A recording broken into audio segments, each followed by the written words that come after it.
Hi, this is Leslie Josel, academic and parenting coach of Order Out of Chaos, and you are watching another episode of Lessons with Leslie.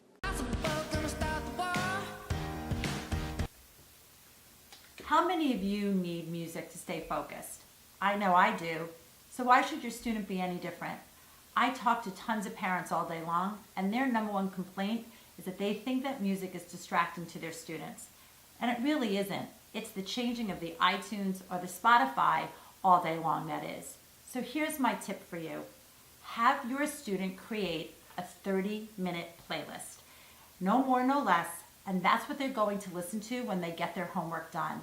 What will happen is they'll start hearing the music and it'll become white noise for them.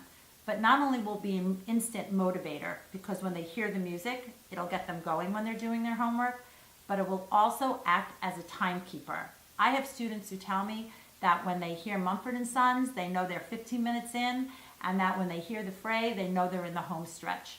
So by having those markers, they'll be able to stay motivated and even learn a time sense. But here's what you really need to know about music. Music is rhythm, and rhythm is structure.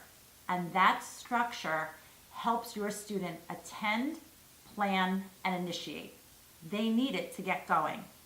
So don't have them turn off the music, have them turn it on.